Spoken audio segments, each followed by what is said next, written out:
Fake ID থেকে বন্ধুকে message দিলাম, আপনার প্রোফাইল পিকটা তো দারুণ, খুব সুন্দর লাগছে আপনাকে। দূর থেকে খেয়াল করলাম বন্ধু মোবাইলের দিকে তাকিয়ে মুচকি মুচকি হাঁটছে আর চুলের বাজ ঠিক করছে।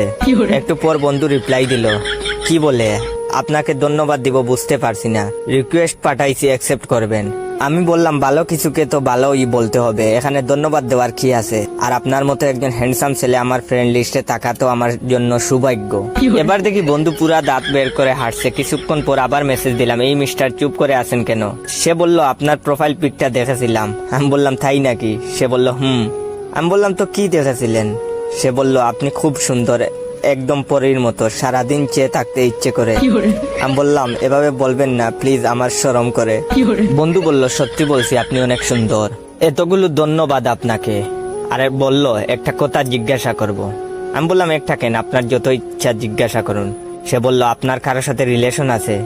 আমি বললাম আমি প্রেম ভালোবাসা পছন্দ করি না, তবে আপনার মতো একটা হ্যান্ডসাম ছেলে পেলে ভেবে দেখতে পারি। এবার দেখি বন্ধু মোবাইলকে কিস করতেছে। আমি ডাটা অফ করে বন্ধুর কাছে গেলাম। বন্ধু আমাকে দেখে গুনগুন করে গান গাইতে শুরু করলো।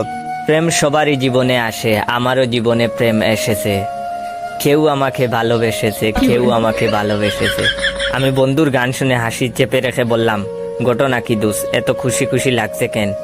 সে বলল আর বলিস না দোস্ত, আজকাল মেয়েদের জন্য ফেসবুকে ছবি দেওয়াই যায় না, খালি ক্রাশ খায়। আমি বললাম হায় রে আমার কপাল, এত ছবি ফেসবুকে দিলাম, আজ পর্যন্ত কেউ ক্রাশ খাইলো না। ভালো দোস্ত, চালিয়ে যা। সে বলল দুঃখ করিস না দোস্ত, সবাই সব কপাল নিয়ে জন্মায় না। এটা হচ্ছে ভিডিওর প্রথম পার্ট। দ্বিতীয় পার্ট দেখলে হাসতে হাসতে পাগল হয়ে যাবেন। তো দ্বিতীয় পার্ট দেখতে চাইলে আমার এই ভিডিওতে 10,000 লাইক আর 500 কমেন্ট কমপ্লিট করে দাও। 10,000 লাইক আর 500 কমেন্ট বেশি না, 10 জন বন্ধুকে যদি সবাই শেয়ার করে দাও।